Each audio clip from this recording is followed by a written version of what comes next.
하나님 감사합니다. 주의를 잊지 아니하며 어디에서나 하나님을 예배하고자 하는 하나님의 사람들이 한자리에 모이게 하심을 감사를 드립니다. 하나님, 이 시간 예배로 저희들 하나님 앞에 교제하기 시작합니다. 찬송 가운데, 기도 가운데, 말씀 가운데 하나님과 깊은 인격적인 교제를 나눌 수 있는 그런 예배 시간 되게 하여 주시옵소서. 성령 하나님께서 우리 모두의 마음의 문을 열게 하셔서 오롯이 하나님의 영광만을 바라볼 수 있는 거룩한 예배 시간으로 인도하여 주시옵소서.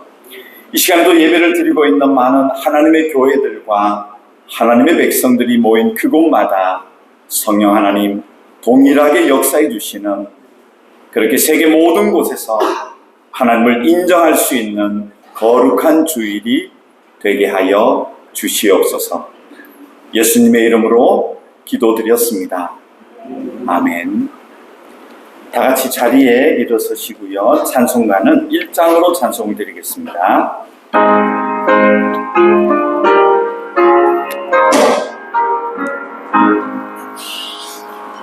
만물의 근원 하나님, 온 백성 찬송 부르리고 어천사여 찬송하세. 찬송 성령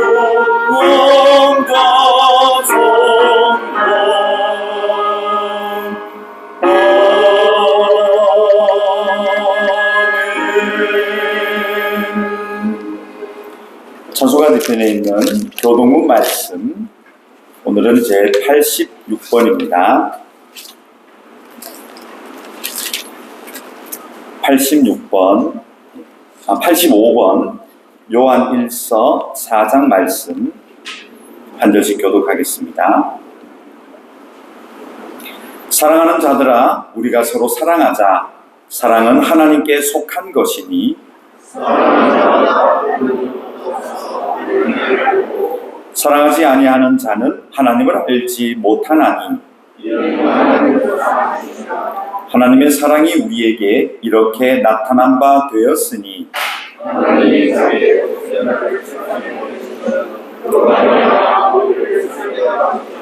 사랑은 여기 있으니 우리가 하나님을 사랑한 것이 아니요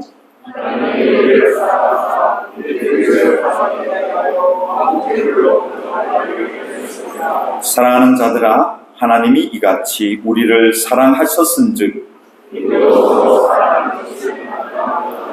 어느 때나 하나님을 본 사람이 없으되 만일 우리가 서로 사랑하면 우리 안에 거하시고 그의 사랑이 우리 안에 온전히 이루어지느니라. 아멘. 사도신경으로 우리의 신앙 고백을 하나님 앞에 진심으로 드리겠습니다.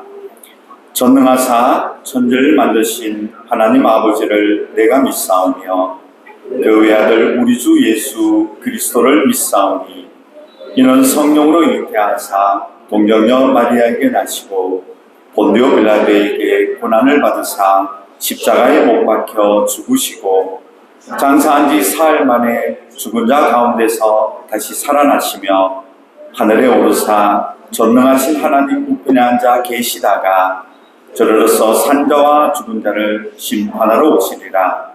성령을 믿사오며 거룩한 공회와 성도가 서로 교통하는 것과 죄를 사하여 주시는 것과 몸이 다시 사는 것과 영원히 사는 것을 믿사옵나이다. 아멘. 다 같이 자리에 앉으시고요. 찬송가는 43장으로 드리겠습니다.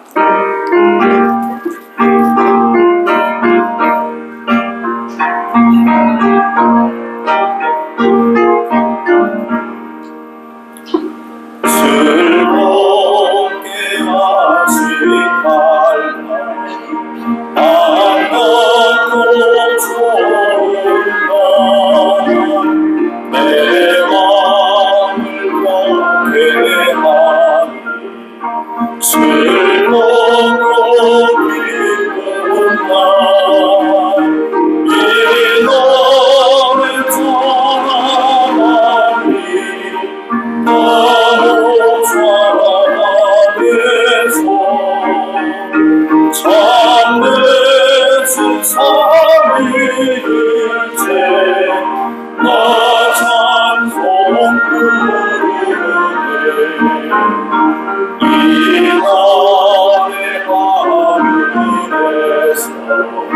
새 양식 내리네 성계로 모이라 종소리 울리네 오늘의 알고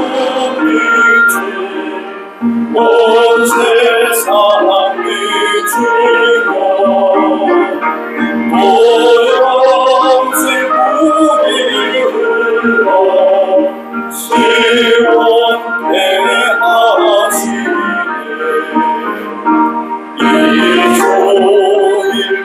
이조일지기로 세월을 입어서 영원히 쉬는 곳에 다 올라갑시다 성부께 참비하고 성가하고 성도 참는 수 삼일째 나 찬송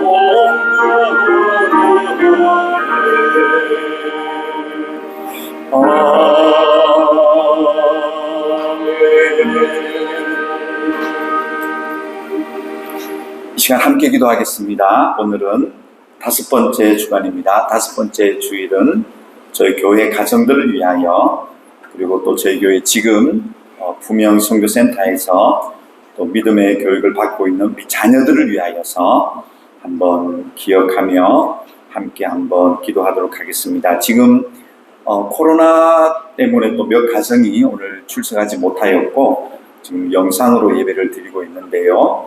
또 한국을 방문하고 있는 우리 많은 믿음의 식구들, 또 지방에 가 있는 많은 믿음의 식구들을 위해서 또 안전하고 건강하게 잘 다녀올 수 있도록 위하여 한번 기도하는 시간을 가지고요. 오늘은 이동진 집사님 올라오셔서 마무리 기도해 주시겠습니다. 함께 기도하겠습니다. 하나님 감사합니다. 새로운 선교회를 세워주시고 이 땅에서 여전히 하나님을 예배하고 또 경배하게 하신 주님 감사합니다. 하나님 우리 믿음의 가정들이 이제 또 방학을 맞이하여 또 여러 가지 이유로 많이 흩어져 있습니다. 하나님 모든 믿음의 가정들 어떤 상황과 형편들을 주님 잘 아시오니 그런 상황과 형편들 가운데서도 여전히 주님을 예배하게 하시고 어디에서든지 하나님을 바라볼 수 있는 믿음의 가정들이 되어지기를 간절히 소망합니다. 하나님 여러 가지 이유로 저희들이 베트남 땅에 와서 살아갑니다. 사업으로, 사역으로, 학업으로 또 여러 가지 이유로 이 땅에 살아가는 우리 믿음의 식구들 하나님 이 땅에서 건강하게 하시고 하나님의 사랑으로 당당히 또 그렇게 건강하고 거룩하게 이 땅에 살아갈 수 있는 하나님의 백성들이 되어지기를 간절히 소망합니다.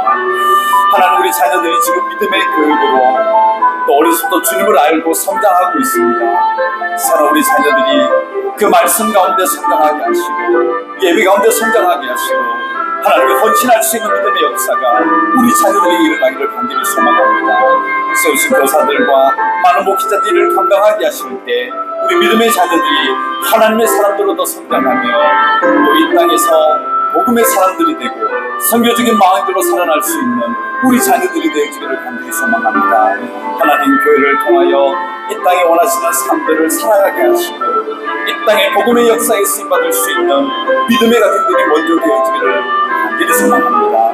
가정마다 기도 제목들이 있고 또 간절히 우리 하나님께 아뢰는 것들이 있습니다.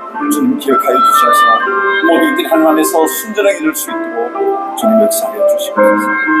아버지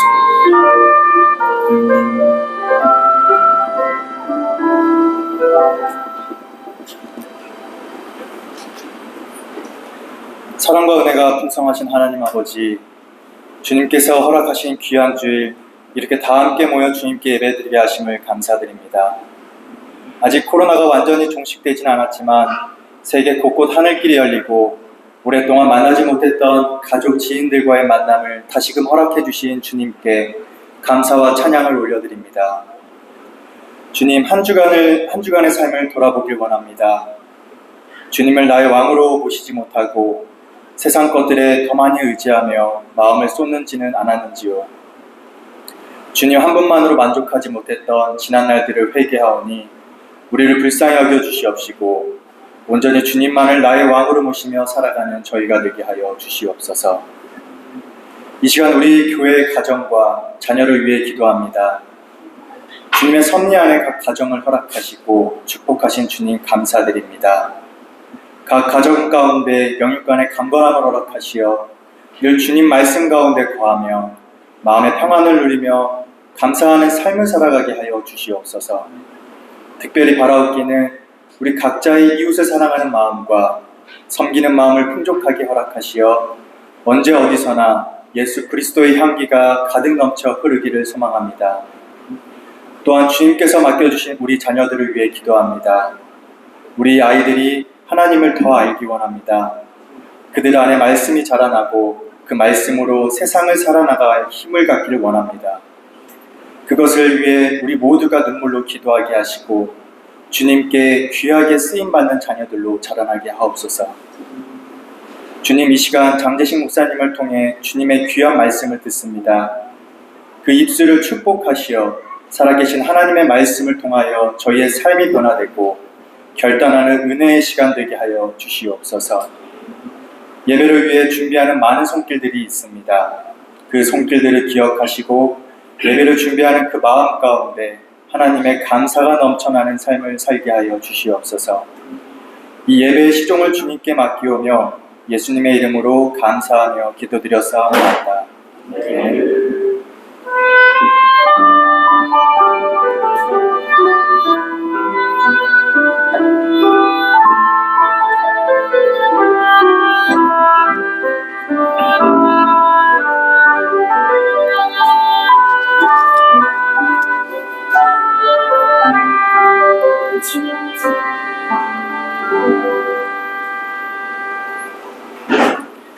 오늘 함께 보실 말씀은 신약성경 사도행전 5장입니다.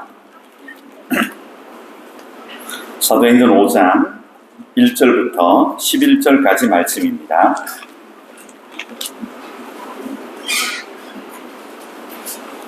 신약성경 사도행전 5장 1절부터 11절까지 말씀, 함께 하나님 말씀 읽도록 하겠습니다. 아나니아라 하는 사람이 그의 아내 삽비라와 더불어 소유를 팔아 그 값에서 얼마를 감춤해 그 아내도 알더라. 얼마만 가져다가 사도들의 발 앞에 두니 베드로가 이르되 아나니아야, 어찌하여 사탄이 내 마음에 가득하여 내가 성령을 속이고 땅값 얼마를 감추었느냐? 땅이 그대로 있을 때에는 내 땅이 아니며 판 후에도 내 마음대로 할 수가 없더냐? 어찌하여 이 일을 내 마음에 두었느냐? 사람에게 거짓말한 것이 아니요 하나님께로다. 아나니아가 이 말을 듣고 엎드려져 혼이 떠나니 이 일을 듣는 사람이 다 크게 두려워하더라. 젊은 사람들이 일어나 시신을 싸서 메고 나가 장사하니라. 3시간쯤 지나 그의 아내가 그 일어난 일을 알지 못하고 들어오니 베드로가 이르되 그 땅판 값이 이것뿐이냐? 내게 말하라 하니 이르되 예, 이것뿐이라 하더라. 베드로가 이르되 너희가 어찌 함께 꾀하여 주의 영을 시험하려 하느냐? 보라, 내 남편을 장사하고 오는 사람들의 말이 문 앞에 이르렀으니 또 너를 메어 내가리라 하니 곧 그가 베드로의 발 앞에 엎드려서 혼이 떠나는지라. 젊은 사람들이 들어와 죽은 것을 보고 메어다가 그의 남편 곁에 장사하니 온 교회와 이 일을 듣는 사람들이 다 크게 두려워하니라. 아멘. 예, 오늘은 우리 빈 형제님이 악기로 하나님을 찬송하는 시간을 드리겠습니다.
기도드리겠습니다. 하나님 감사합니다. 또 좋은 소리의 악기를 통하여 하나님을 노래하며 경배합니다. 우리도 우리의 삶 속에 어디에서나 하나님을 인정하고 또 어떤 방법으로 어떤 수단으로 하나님을 찬송하고 경배하는 우리의 삶들이 되게 하여 주시옵소서. 하나님 말씀을 선포합니다. 성령 하나님께서 깨달아 알 수 있도록 인도하여 주셔서 우리 모두가 하나님 나라의 놀라운 법들을 바라볼 수 있는 복된 시간으로 인도하여 주시옵소서. 예수님의 이름으로 기도드렸습니다. 아멘.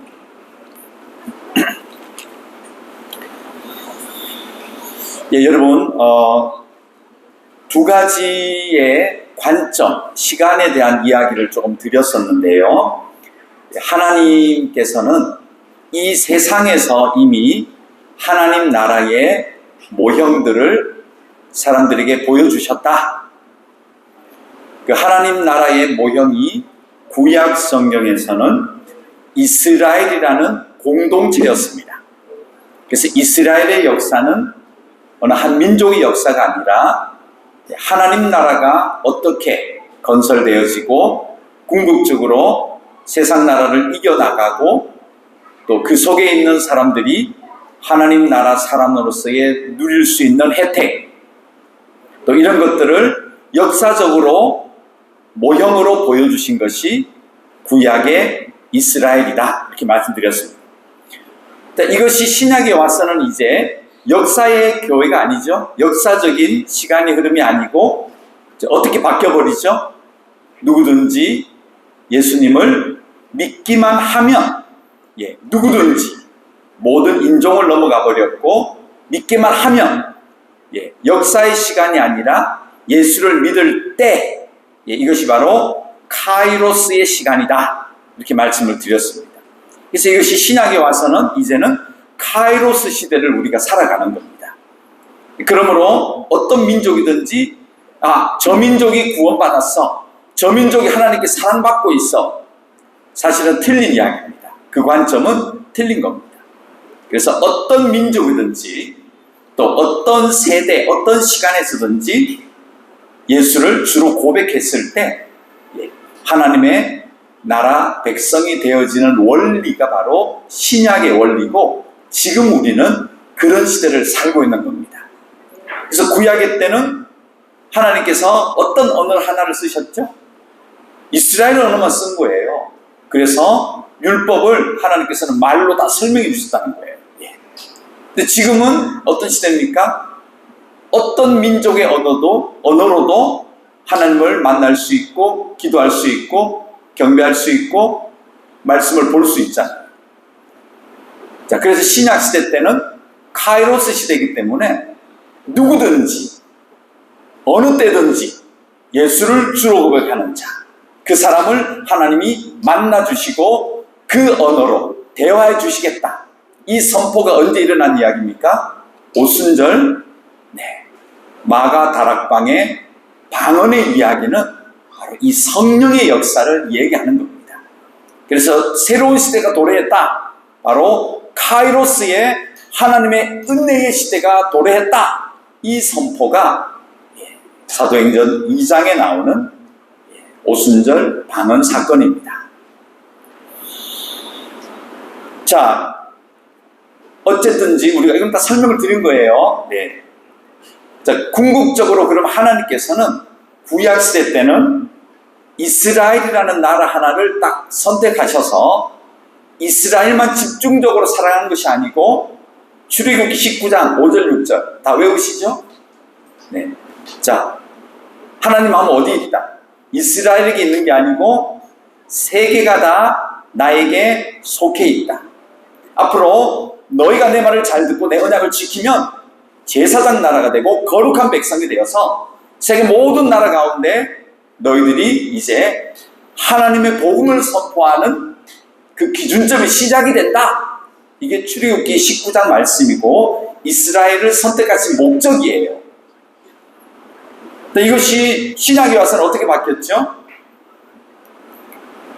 예수님께서 뭐라 하셨죠? 모든 민족에게 가거라. 가서 아버지와 아들과 성령 이름으로 세례를 베풀고 내가 너에게 부모한 모든 가르쳐 지키게 하라. 볼지어다 내가 세상까지 끝날까지 너희와 항상 함께 있으리라. 마태복음 마지막 28장 19절 20절 말씀을 통하여 이제 어떤 시대가 되었다. 이제 이스라엘을 세상에 보내는 시대가 아니고 누구든지 어떤 방언을 쓰든지 어떤 민족이든지 예수를 믿음으로 고백하는 그들이 세상 속으로 들여보내게 하시겠다. 이것이 바로 지금 시대의 교회의 모습입니다.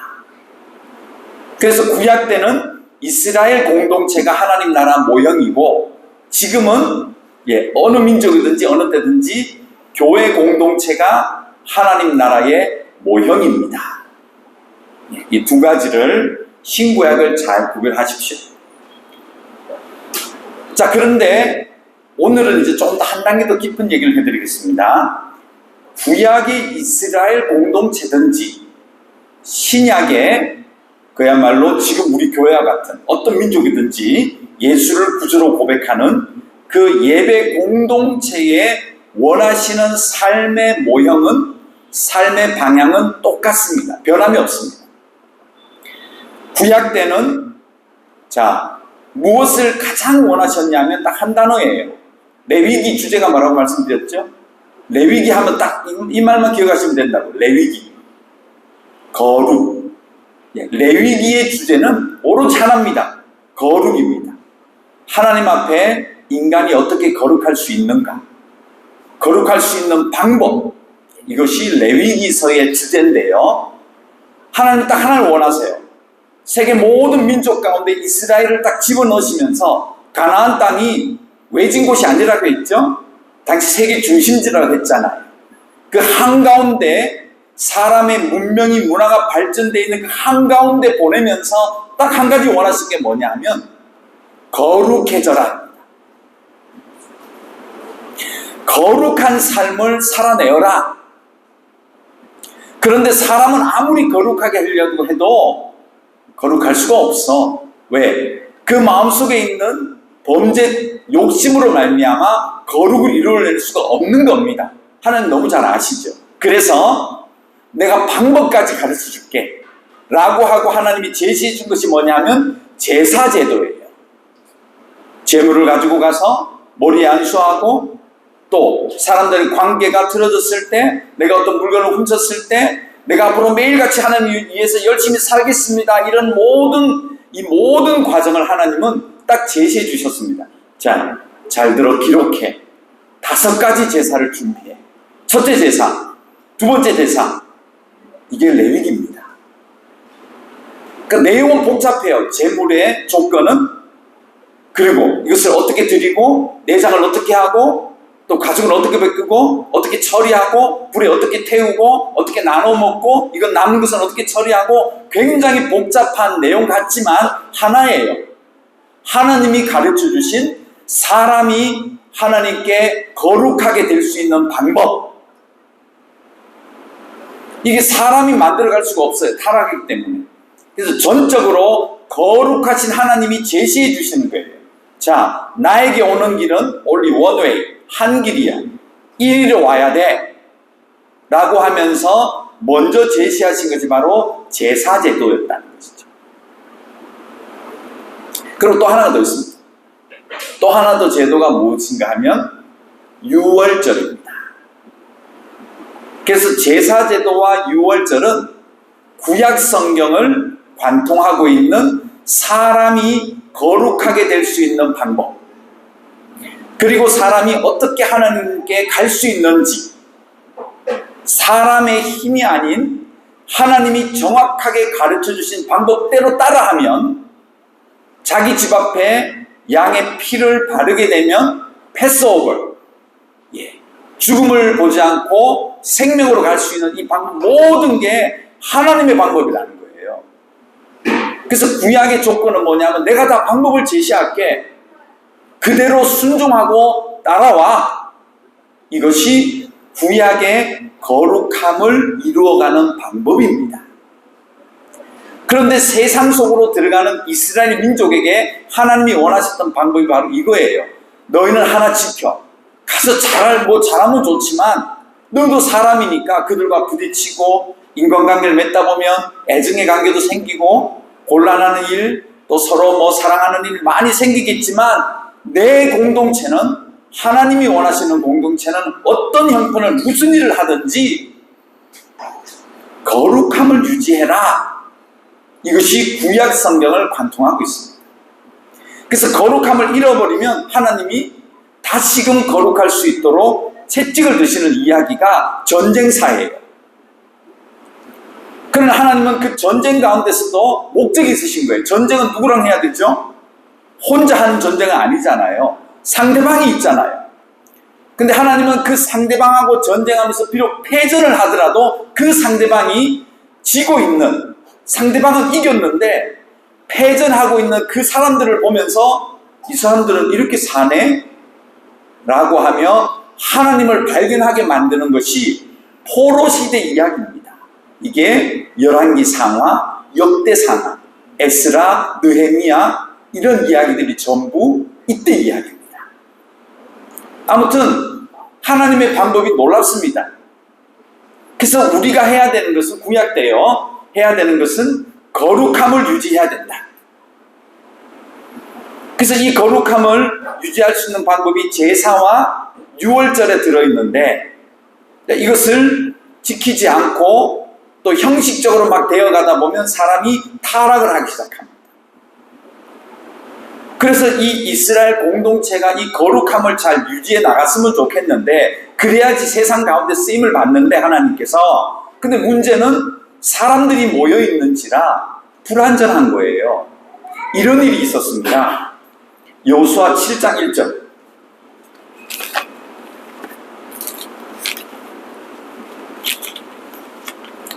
여러분 가급적 성경을 찾으시는 게 좋습니다. 네. 한번 읽어볼까요? 이스라엘 자손들이 온전히 바친 물건으로 말미암아 범죄하였으니 이는 유다 지파 세라의 증손 삽디의 손자 갈미의 아들 아간. 야, 이거 완전히 다 추적됐죠. 누군지 어떤 집안 녀석인지. 네. 이 결론적으로 아간이라는 사람이 이 이스라엘의 거룩함을 유지해야 되는데 그것을 깨트려버리는 결과를 가져온 범인 하나가 나와요. 이름이 아간입니다.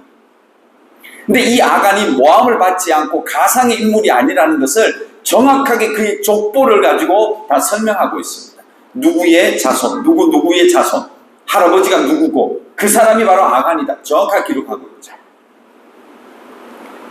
근데 이 사람이 어떻게 되어 있죠?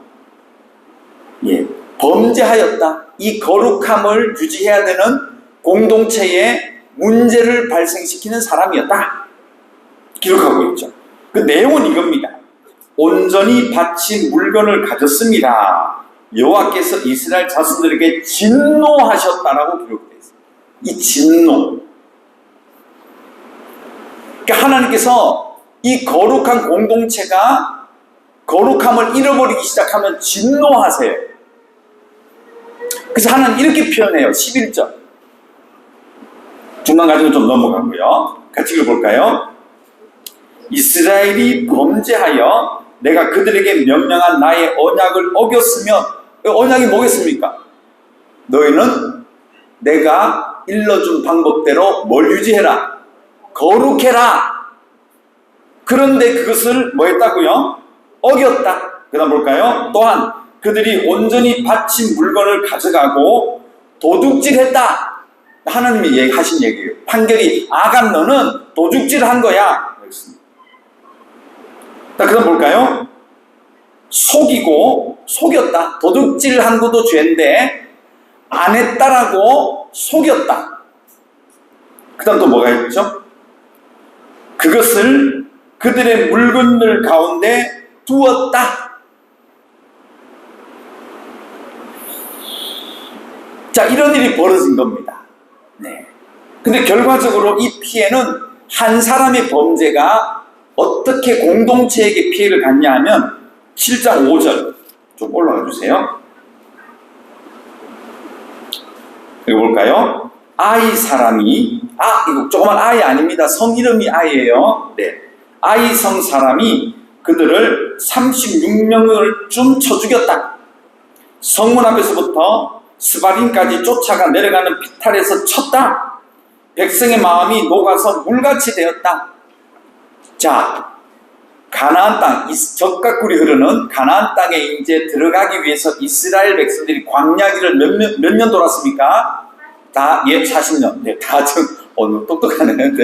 40년을 광야길을 딱 돌고요. 이스라엘에 들어갔을 때 첫 번째 성이 어떤 성이었습니까? 여리고 성입니다. 여리고 성을 딱 진멸을 합니다. 초입에 있던 성이에요. 여리고 성을 딱 치고 하나님께서 여리고 성이 굉장히, 이 조건은요, 가나안에 있었던 7 족속은 가난한 종족이 아니에요. 원래 고대의 바벨론 지역, 메소포타미아와 티그리스 강 쪽에 페르시아만 쪽에 있었던 아주 비옥한 땅에 있었던 사람들이었습니다. 그래서 전쟁과 전쟁을 통해서 그들이 흩어지면서 가지고 있었던 그 고도로 발전된 과학과 문화, 또 세공이 발전해 있고요, 무기가 발전한 이런 것들로 부족을 이루어서 농사할 수 있고 전쟁을 피할 수 있는 이 보름달 지역으로 남하해서 살았던 곳이 이스라엘 땅입니다. 그래서 그 구역에 살아가고 있는 사람들의 문화가 굉장히 발전했어요. 무기가 발전하고요, 과학이 발전했습니다. 부가 많았고요, 또 그런 지역이었습니다. 여리고성이 견고한 성이라는 이 제목은 그냥 단단히 지형적으로 좋았다 정도가 아니고요, 과학적으로 또 무기와 여러 가지 문명을 통해서 견고한 그런 조직을 갖고 있었다라는 뜻이에요. 그런데 그 길을 이스라엘을 하나님이 치게 만들어요. 딱 치고 들어갔더니 이 광야 40년 동안 텐트를 가지고 살았던 사람들 눈에 우와, 건질만한 게 많아 보였습니다. 하나님이 아시죠? 그래서 여리고를 치기 전에 잘 들어, 가서 다 불살라버려요. 다 진멸해. 그런데 금이나 은 이런 것들은 굳이 그것을 불살라지지도 않겠지요. 그런 것들은 전부 모아서 우리가 이스라엘 진 한가운데 하나님의 성막이 있는데 그 성막을 관리하는 레위 지파 사람들이 있는데 거기에 하나님의 성막을 쓰기 위해서 각종 보석들과 이런 광물들을 한 곳에 모아놓는 창고가 있었습니다. 이걸 손대면 안 돼요. 그래서 이것을 뭐라고 했냐면 아까 이 본문에 있었던 11절 하나 올라가 주세요. 여기 무슨 뭐라고 되어 있죠? 온전히 바친 물건. 이거는 손을 내면 안 돼요. 이건 하나님 거야. 그래서 이건 손대면 절대 안 돼. 나의 곳간에 다 모아놔.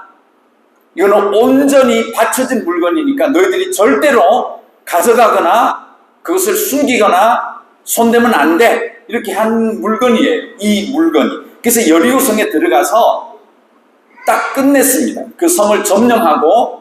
그러니까 이 사람들이 들어가 보니까 굉장히 화려하고 정말 가지고 싶었지만 하나님께서 안 돼. 다 불태워.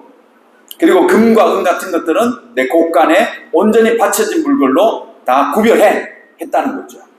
그런 줄 알았어요. 그런 줄 알았는데 그 다음 성 이름이 아이성이에요. 여리고 다음에 아이성. 아이성에 들어가서 약 한 12,000명이 살고 있었던 그렇게 크지 않은 성이었어요. 근데 이스라엘이 쉽게 본 거죠. 이 성 정도는 12,000명이면 우리 특전사 한 몇천 명만 보내도 이건 다 쓸어버려. 왜냐면 전체가 12,000이니까 군대야 해봤자 그 중에 한 2,000명 됐겠어요? 아무튼 이거는 가능하다. 3,000명만 올려보내도 돼. 해서 선발을 보냈단 말이에요. 이거 쉽게 점령할 거야. 우리가 다 같이 안 가도 돼. 했는데 무슨 문제가 벌어진 거죠? 진짜 뭐죠? 아이 올라갔더니 웬걸 너무 강한 거예요, 이 사람들이. 일단 그 자리에서 36명 정도가 일단 이스라엘 사람이 죽어요. 죽고 나머지는 이제 도망을 가는 거예요. 이게 무슨 일이야? 무슨 일이고? 하면서 도망을 하는 거죠. 지명은 지금 어딘지 몰라요. 근데 이 아이성 지금 어딘지 몰라요. 아무튼 역사적으로 그 당시는 그랬어요. 이렇게 막 도망을 하는 거예요. 비탄에서도 막 도망을 하는데 계속 따라오면서 막 공격을 당했겠죠. 그러니까 마음이 그 큰 여리고성을 우리가 한번 박살을 냈는데 이게 뭔 일이야 하고 막 마음이 너무 절망 상태에 빠졌습니다. 이렇게 표현한 거죠. 마음이 전부 녹아서 물처럼 완전히 막 좌절하고 이게 어떻게 된 거야 했다는 거예요. 그러니 이 대장 여호수아가, 이 총사령관 여호수아가 기가 막힌 거죠. 하나님 이게 무슨 문제가 있습니까 우리에게? 우리가 하나님 시키는 대로 다 올라와서 여리고도 점령하고 아이성도 점령하러 왔는데 이게 무슨 일입니까? 하나님께서 여호수아야, 문제가 벌어졌다. 너희 중에 내가 그렇게 손대지 말라고 한 그 물건을 훔쳐갔고 훔쳐가지 않은 것처럼 속였고, 그리고 그 자기가 원하는 자기 집에 그 물건을 감추어서 자기 소유를 삼았어 라고 한 거예요. 그래서 여호수아가 하나님이 이제 이렇게 처리해라. 7장 10절 같이 한번 볼까요? 여호와께서 여호수아에게 이르시되 일어나라, 어찌 이렇게 엎드렸느냐 하고, 그 다음에 13절 가보세요. 자, 같이 볼까요? 너는 일어나서 어떻게 하라고요? 백성을 뭐 해야 된다? 거룩하게 만들어라. 제가 아까 말씀드렸죠. 이 이스라엘 공동체는 하나님이 원하시는 삶의 모형이 하나 있어요. 거룩이에요. 잘 살아, 발전해, 뭐 조직을 잘하고 뭐 성공회가 아니고 딱 하나 원하신 거예요. 거룩함을 좀 유지하거라. 다시 하나님 되돌려놓고 싶으신 거죠. 너는 일어나서 일단 백성을 다 거룩하게 만들어. 그리고 시한을 둬요. 언제까지예요? 너희는 내일을 위하여 스스로 거룩하게 해라. 그 얼마의 기간을 준 겁니까? 하루를 줬어요. 그리고 거룩해라고 했을 때 아간이 이때 딱 듣고, 아, 내가 속였구나. 내가 집에 물건을 감추었구나. 아, 그래, 이러면 안 되지 하고 돌아올 수 있는 무슨 시간이었을까요? 회개의 시간을 하나님이 주신 거죠. 그런데 그 다음 날까지 아간이 자수하지 않습니다. 그래서 그 다음 날 드디어 뭘 하냐면 제비뽑기를 들어가서 하나님의 방법대로 딱 뽑았더니 정확하게 아간이 범죄자로 걸린 겁니다. 자, 그가 훔친 물건이 뭔지 볼까요? 7장 21절. 뭘 훔쳐갔는지 한번 보자고요. 읽겠습니다. 내가 노력한 물건 중에 시날산의 아름다운 외투 한 벌, 그 다음에 뭐가 있죠? 은 200세겔, 그리고요 무게가 50세겔쯤 되는 금덩이 하나, 그것을 보고 내가 탐내어 가져갔습니다. 이제 그 물건들을 내 장막 가운데 땅속에 감추었는데 은은 그 밑에 있나이다. 딱 지명되니까 이 아간이 자백한 게 뭐냐면, 내가 사실은 여호수아 여리고성에 들어갔더니 그게 시날산에서 만든 외투가, 이 시날산이 어디냐면 바벨론 땅이라니까요. 그 유프라테스와 티그리스 땅, 메소포타미아라는 말 자체가 두 강 사이 그 뜻이거든요. 그게 고도로 수메르 문화하고 발전했다 했잖아요. 그러니까 거기산 우리 한국 분들 이태리산 명품 같은 거예요. 또 들어갔더니 이태리산 뭐가 있는 거죠, 명품. 저는 잘 모릅니다, 명품. 사이공 스퀘어밖에 몰라요. 갔더니 명품이 있다는 거죠. 이거는 비 오는 날 쓰면 안 되는 진짜 정품인 거죠. 그러니까 이 아간이 들어갔더니 이 외투가 아마 끝내줬나 봐요. 이 모양새나. 그러니까 제가 그랬잖아요. 이 가나안에 있었던 족속들이 가난한 사람들이 아니라니까요. 굉장히 문화적으로 발전하고 문명이 발전한 지역 사람들이라니까요. 탐났던 거죠. 한 벌. 은이 있어요. 금이 있어요. 근데 은금을 다 합쳐봤자 2.8kg 정도밖에, 3kg가 안 돼요. 해봤자 그건 대부분이 금이고 은이고 참. 금은 얼마 되지도 않아요. 이 정도를 훔쳤다는 거예요.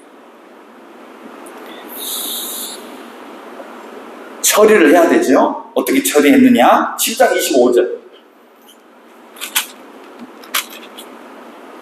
처리를 한번 볼까요? 읽겠습니다.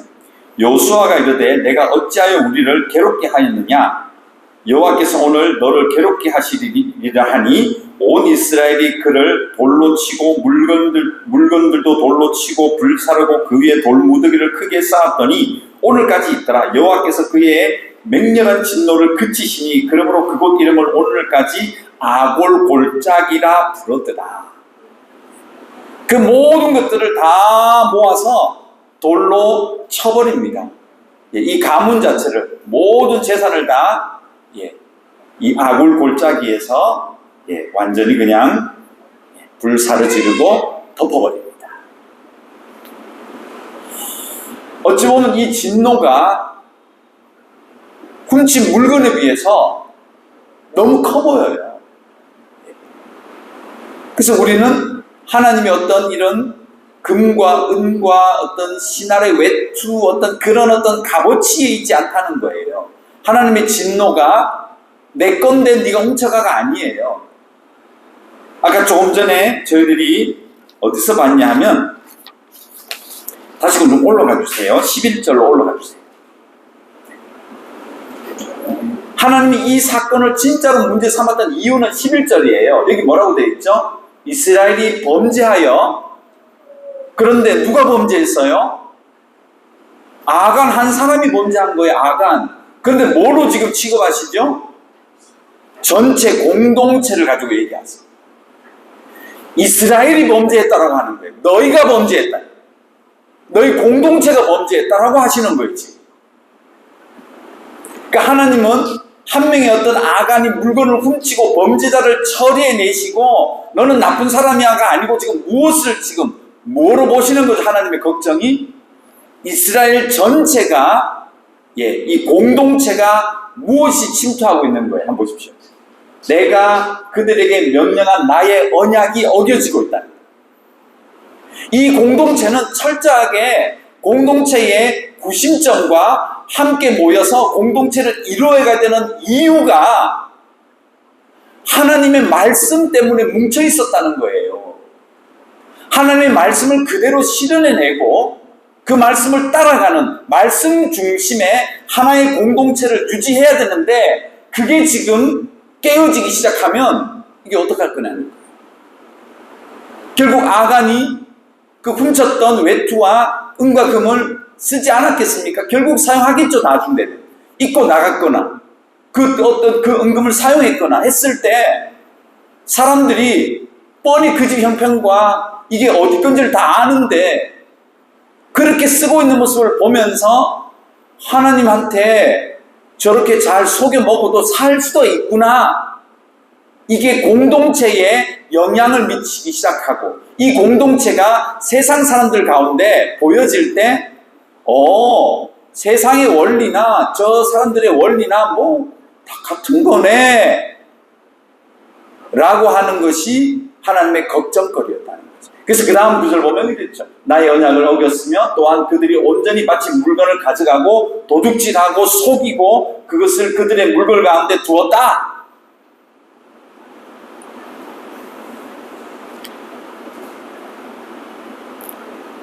자, 요 정도만 보고요. 이제 오늘 본문을 보겠습니다. 그러면 구약 때는 이렇게 하나님이 거룩함을 유지해 갔어요. 신약 때는 어떤 일이 일어났냐? 너무나 똑같은 사건이 오늘 나온다는 거예요. 그래서 이 사도행전이 뜬금없이 갑자기 5장에 와가지고 이 사건이 왜 나왔을까? 오늘 본문이 왜 나왔을까? 이유가 있습니다. 이 구조가요, 지금 구약 성경의 구조와 신약 성경 구조가 똑같아요. 그래서 오순절은 무슨 절이라고요? 7, 7이 49, 50일 되는 날이라고 해서 오순절. 그 오순절과 시내산에서 말씀 받은 날이 똑같습니다. 예수님 돌아가시고 50일 뒤에, 그리고 출애굽하고 50일 뒤에. 그렇다고 말씀드린 얘기고요. 아무튼 이건 넘어가겠습니다. 자, 아간의 이야기를 기억하시고 이 성경 한번 보세요. 얼마나 흡사한지 한번 보십시오. 자, 이번엔 누굽니까? 이름이 나오는데요. 사도행전 5장, 여러분 준비하세요. 5장을 들어가 보겠습니다. 1절, 2절 있습니다. 아나니아라 하는 사람이 그의 아내 삽비라와 더불어 소유를 팔았다. 그 값에서 얼마를 감춤해 그 아내도 알더라. 얼마만 가져다가 사도들의 발 앞에 두었다. 네. 이 초대교회, 예루살렘 교회, 이 교회에 두 사람의 부부가 등장합니다. 물론 이들도 교회 공동체 안에 들어있었던 사람들입니다. 자, 그런데 이들은 어떤 문제에 벌어졌냐 하면 자기들의 소유를 팔았는데요, 그걸 가져다가 교회 앞에 헌금을 한 거예요. 그래서 이 3절에 봤더니요, 베드로가 아나니아에게 이렇게 얘기하죠. 사탄이 네 마음속에 가득하여 내가 성령을 속이고 땅값 얼마를 감추었느냐? 이게 판 게 다가 아닌데, 이거 다 팔아서 가져왔습니다, 이렇게 얘기한 거예요. 그 베드로가 다 알고, 야, 이게 진짜 다냐? 답니다. 이게 답니다. 근데 4절 보세요. 4절. 자, 이 4절을 잘 해석을 해야 돼요. 왜냐하면 이 4절이 원어처럼 해석을 안 해놔가지고 아무리 읽어도 이게 뭔 얘기인지 잘 모르겠어요. 이거 한번 읽어보세요. 네, 한번 읽어보세요. 땅이 그대로 있을 때는 내 땅이 아니면 판 후에도 내 마음대로 할 수가 없더냐 어찌하여. 이게 무슨 말이지? 잘 이해 안 되시죠? 네. 이게 너무 원어를 좀 어역을 해버렸어요. 이거 성경 번역할 때. 이게 무슨 말이냐면, 야, 네가 팔기 전에도 네 땅, 네가 마음대로 하잖아. 판 다음에도 네가 네 돈이니까 그거 마음대로 할 수 있지 않느냐? 이 얘기는 뭐지? 이 당시에 성도들이 자기가 어떤 양의 부동산이 있었거나 어떤 물건이 있었거나 일단은 매도를 했어요. 매도를 하고 거기에 나오는 이 수익금을 전부 교회에다가 다 가난한 사람들에게 나눠주기 위해서 바치는 것이 의무가 아니었다는 얘기예요. 자발적이에요. 자발적. 그냥 내가 팔아서 내 돈이면 자기가 가지면 돼요. 나는 굳이 우리 가정에도 써야 되고, 우리 자녀들을 위해 써야 되고, 우리 집의 식구들도 써야 되고, 내가 어떤 사업을 해야 되고, 그럴 수 있다는 거예요. 그랬던 거예요. 초대교회 때가. 초대교회 때. 그러니까, 지금 베드로가 뭘 문제는 안 삼냐 하면, 네가 얼마가 됐든지, 그 수입이 1억이 됐든 100억이 됐든 얼마를 판지 모르겠지만, 네가 이 교회 바치는 게 의무가 아니잖아. 라고 얘기하는 거죠. 네가 안 바쳐도 된다는 거예요. 그러니까 지금 베드로가 뭘 문제 삼냐 하면 아나니아와 삽비라 이 부부에 반드시 이것을 바쳐가지고 교회에 갖다 내야지, 왜 헌금 안 해? 그 얘기가 아니라는 얘기를 하고 있는 거예요. 근데 이게 우리나라에서 조금 잘못 어역이 많아서 이게 헌금 얘기할 때 엄청나게 써먹는 그 예화인데요, 정말 잘못 푼 해석이에요. 너무너무 잘못 푼 해석, 너무 안타까운 해석인데 지금 그런 수준의 해석이 아니에요. 이 성경이 굉장히 놀라운 성경인데요.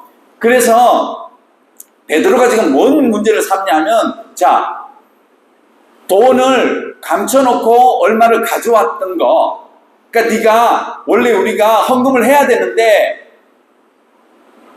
네가 하지 않았어, 다 안 가져왔어, 이걸 문제 삼는 게 아니라는 얘기예요. 해도 되고 안 해도 돼. 이 초대교회가 성도들이 헌금을 무조건 해야 되고 말아도 되고 자율에 맡겼다는 얘기예요. 그런데 지금 베드로가 무엇을 문제 삼냐면 3절 보세요. 굉장히 중요한 문제를 얘기해요. 한번 읽어볼까요? 베드로가 어떻게 얘기하죠? 아나니아야, 뭘 문제 삼죠? 어찌하여 뭐가 들어왔다? 사탄이 네 마음에 가득했다. 이 가득의 원어 뜻이요, 성령이 충만할 때 할 때 그 충만의 원어예요. 즉 아나니아의 마음속에 뭐가 지금 충만하다는 얘기죠? 사탄의 영이 충만하다는 얘기예요. 그 다음 보십시오. 뭐라고 하죠? 네가, 아니요, 9절 말고 네 마음에 무엇이 가득하다고요? 지금 사탄이 충만해 있다. 사탄적인 생각이 충만해 있다는 거예요. 근데 그게 어떤 결과를 하고 있죠? 네가 성령을 속이고 있다는 얘기예요. 이건 단순히 헌금을 하고 얼마를 하고 이런 문제가 아닌 얘기예요. 지금 베드로는 그 얘기하고 싶지 않아요. 그래서 4절에 헌금을 하든 안 하든 그게 중요한 게 아니야. 지금 네 마음을 지배하고 있는 게 뭐라는 거예요. 뭐가 가득 차 있다는 거예요. 하나님의 나라 공동체는 오순절을 통해서 예수님이 뭐라고 하셨죠? 교회를 계속 유지해. 그리고 이 교회의 원리는 항상 무엇이 돼야 되죠? 기도함으로 말미암아 성령이 충만함. 그 성령의 지배, 즉 예수님이죠. 예수님의 말씀이 가득 차 있는 상황으로 계속 유지해 나가야 돼. 이것이 사도행전 1장 4절 말씀이에요. 예루살렘을 떠나지 마. 한 곳에 모여 있어서 내가 아버지께서 약속하신 것을 너에게 부어줄 때까지 한 곳에 모여 있어는 성령 충만 받고 그 다음 나가가 아니라고 말씀드렸잖아요. 교회를 통해서 복음이 전파될 거예요. 이 교회는 성령이 기본적으로 가득해야 돼. 그래야지 세상 속에 나가서 세상의 영이 지배하는 나라와 하나님 나라가 싸울 수가 있어. 하나님은 성령으로 가득 찬 하나님의 나라를 만들어 놔야지 세상에 들어가서 하나님 나라와 세상 나라가 대결하게 만들어 놓으셨다는 거예요. 그런데 근본적으로 지금 가득한 성령으로 가득해야 된 그 마음이 사탄이 마음에 가득 차 있다면 이 공동체는 조금 전에 아간이 어떻게 했다고요? 한 명의 범죄가 무엇을 무너뜨리고 있다고요? 이스라엘 공동체를 무너뜨릴 수 있어. 심각하게 이걸 지금 지적하는 거예요. 베드로가. 문제가 네가 헌금 얘기가 아니야. 그래서 4절을 얘기하는 거예요. 네가 팔기 전에도 네 거, 판 다음에 네 거 해도 괜찮아. 근데 문제는 네 속에 성령의 역사가 아닌 세상 나라 역사로 우리 무리 안에 들어와 있는 게 문제야. 이게 교회 공동체가 어떠해야 되는지를 베드로는 정확하게 알고 있었다는 얘기예요. 예수님에게 배웠겠죠. 구약의 이스라엘이 하나님 나라인 것을 안 배웠겠어요. 3년 동안 배웠다 했잖아요. 제자들은 3년 동안 성경 공부한 거지 맨날 어디 가서 이적만 행하신 거 아니에요. 네, 이거 계속 말씀드릴 거예요. 그래서 사도행전 13장 52절 안 찾으셔도 됩니다. 찾아놨나요? 없나요? 없으면 넘어갑시다. 예, 같은 얘기예요. 그 다음 보세요. 5장 7절. 네. 이게 증명이 이렇게 돼요. 보세요. 3시간쯤 지나서 그의 부인도 들어와요. 그 다음에 이러한 일을 알지 못하고 8절. 베드로가 이르되 그 땅 판값이 이것뿐이냐? 내게 말하라 하니 이르되 예, 이것뿐입니다. 9절. 이게 헌금의 액수나 뭐 헌금을 이런 얘기 아니라는 게 지금 증명되고 있는 게 9절이에요. 읽어볼까요? 베드로가 이르되 너희가 어찌 함께 꾀하여 무엇을 시험하느냐? 주의 영 성령을 도전하고 있느냐 얘기하고 있어요. 지금. 그럼 또 보십시오. 보라, 네 남편을 장사하고 오는 사람들이 말이 문 앞에 이르렀으니 또 너를 메어 나가라 하니. 예. 자, 여기 보세요. 이게 지금 뭐 헌금 얘기면 베드로가 야, 그 헌금 해야 되는데 이거 속이고 그러면 안 되지 라든지, 야, 그거 조금만 하면 안 되지, 양을 좀 많이 해야지, 액수가 이게 뭐냐 이거, 너희들 최소한 너희 부부 내가 재력을 아는데, 그런데 전쟁 하나도 없어요. 지금 베드로 그 얘기하고 싶은 게 아니에요. 베드로는 지금 뭘 지키고 싶은 거죠? 이 예루살렘 교회에 뭘 지금 지키고 싶은 거예요? 성령. 적어도 우리의 공동체는 예수님께서 3년 동안 만들어주신 봉사와 사도의 직무를 잘 감당하는 이 초대교회, 이 교회 공동체의 완전 하나의 작동 원리는 성령의 말씀, 예수님의 말씀의 원리와 이것으로 가득 찬 공동체가 되어야지 세계 모든 민족에게 갈 수 있는 하나님 나라가 되는데, 너희들은 성령의 사람이 아닌 세상 사람들의 생각으로 가득 차서 우리 공동체에 있으면 어떡하느냐? 만일에 이들이 이 사건을 통해서 그냥 그대로 교회 생활을 했다고 보십시오, 여러분. 이 사람들이 팔고 사고 한 이야기, 그리고 그들이 또 잘 먹고 잘 살았다. 그러면 세상 사람들이 이 공동체를 어떻게 봤을까요? 뭐 세상 모임이나 뭐 교회라는 사람들 모임이나 다 똑같구만. 뭐 저런 식으로 뭐 속여도 다 넘어가고 모르는구만. 두 구절을 한번 찾아드릴게요. 사도행전 5장 11절. 이렇게 적고 있어요. 한번 보십시오. 온 교회와 이 일을 듣는 사람들이 다 크게 두려워했다는 거예요. 이게 교회 안에서 이런 사건이 끝나지 않았다는 것을 보여주고 있어요. 이게 얼마나 큰 사건이었고, 이들이 아마 그 소유를 팔아서 어떤 그런 땅을 뭐 팔았거나 뭘 팔았는지 모르겠지만 보통 재력가는 아니었던 것 같아요. 그래서 이 이야기가 이미 교회를 벗어나서 이 일을 듣는 사람들이 다 들었다는 거예요. 그러면서 세상 사람들 뭘 보겠습니까? 아, 저 공동체는 적어도 거짓말하고 남을 속이고 이런 세상의 원리가 잘 작동되지 않는 곳이구나. 역시 저기는 하나님 앞에 정직해야 되는구나. 거룩하구나. 그 공동체의 정체성, 교회의 본질을 보여주고 있다는 거예요. 여호수아 6장 27절. 여기 보세요. 우리 좀 전에 아간 이야기 봤죠? 이런 기록이 있어요. 같이 읽어볼까요? 여호와께서 여호수아와 함께 하시니 여호수아의 소문이 그 온 땅에 퍼졌다 하고 있습니다. 이미 이스라엘이 이 여리고성을 치고 광야 40년을 돌고 그 가운데 아갈이라는 사람이 나와서 이런 일이 일어났고 그를 처리하는 이 모든 이야기가 온 땅에 그 당시 세계 모든 곳에 이 이스라엘의 이야기가 다 퍼지고 있다는 거예요. 여호와께서 퍼지게 만드시는 거예요. 그래서 이스라엘은 그 내부 문제를 가지고 거룩을 유지하는데 하나님은 그렇게 유지해가는 이 교회의 모습, 이 공동체의 모습을 사용하셔서 온 땅에 역시 하나님의 공동체는 거짓말하면 안 되는구나. 하나님의 공동체는 정직해야 되는구나. 헌금을 많이 하는 저 부자교회가 소문나는 게 아니고요. 저기는 거짓이 없는 거룩하려고 하는 사람들이, 정직하게 사는 사람들이 모여있는 곳이구나. 그 소문이 당시 예루살렘에 났다는 거예요.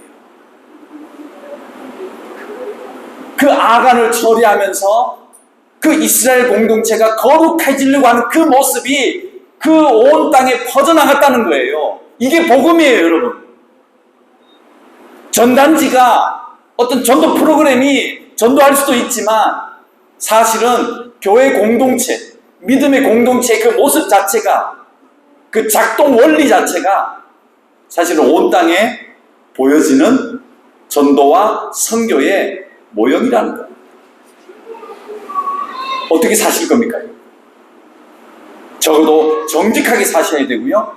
헌금을 많이 하고 그 얘기 아닌 거예요. 이 구절은 우리가 뭐 헌금 얘기를 엄청나게 한국에서 예언을 들었는데 아무 상관없는 얘기예요. 훨씬 중요한 얘기예요. 믿음의 공동체가 얼마나 거룩해야 되는지, 정직해야 되는지, 그래야지 세상 가운데 들어가고, 그래야지 모든 민족 가운데 들어가서 하나님의 사람들은 다르구나, 하나님 나라를 보여줘야 돼요. 그리고 그들이 회개하고 돌아오게 하는 역사가 교회 공동체에 있어야 되는 거예요. 우리 선교교회도 또 여러분이 소속되어 있는 교회도 그래지기를 소망합니다. 교회 작동 원리가 말씀이었으면 좋겠습니다. 모든 성도가 가난할 수 있고 부할 수 있습니다. 그러나 가난하다고 어렵고 부하다고 주고받았다는 거 그렇게 정죄하지 마시고요. 좀 있든 없든 또 건강하든 안 하든 얼마나 하나님 앞에 정직한가, 얼마나 진솔하게 살고 있는가, 속이지 않고요. 때로는 잘못했으면 시인하고요. 있는 그대로, 그 모습 그대로를 서로 나눌 수 있는 그런 교회가 하나님이 세상에 보내고 싶어 하시는, 모든 민족 가운데 보내고 싶어 하시는 그런 공동체임을 기억하고 우리 각자의 곳에서 정직하시고 거룩하고 바르게 살아가시는 그런 여러분과 부족한 제가 되어지기를 간절히 소망합니다. 기도하겠습니다. 하나님, 오늘은 아간도 보았고 아나니아와 삽비라를 보면서 우리가 어떻게 살아가야 되는지, 또 교회 공동체가 무엇인지, 하나님이 무엇을 원하시는지 보게 하심을 감사합니다. 그런 교회가 되게 해주시옵시고, 그런 개인이 되어서 하나님이 우리를 사용하시는 그런 하나님 나라 사람들이 되게 하여 주시옵소서. 예수님의 이름으로 기도드렸습니다. 아멘. 찬송을 드리겠습니다. 288장입니다.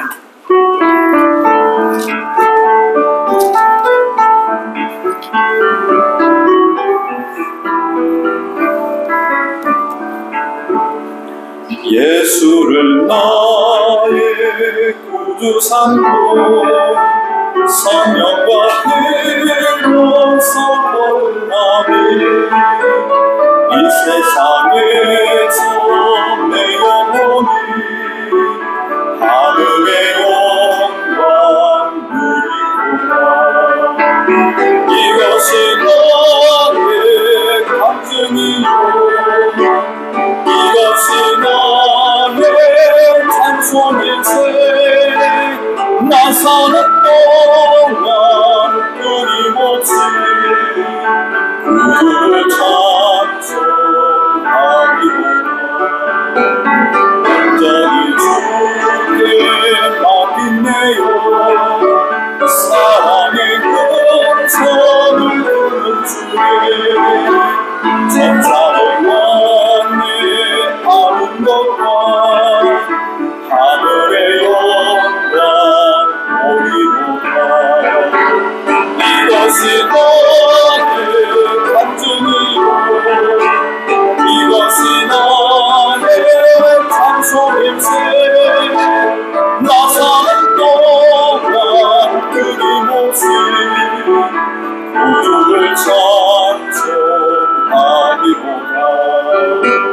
주 안에 기쁨 누림으로 마음의 평안이 잠잠하니 세상과 나는 강건 없고 구속한 주만 보이로다.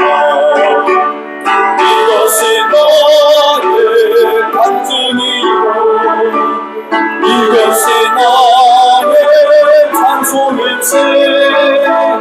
나 사는 동안 끊임없이 구주를 찬송하리로다.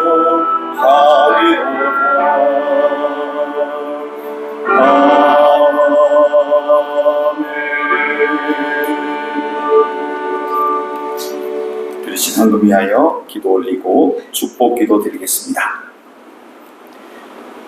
하나님, 지금도 변함없이 우리의 삶의 현장에 거룩함을 유지해라, 그 말씀하고 계심을 듣고 돌아가고자 합니다. 물질을 드려 감사를 표현합니다. 하나님의 것 인정합니다. 강구가 있습니다.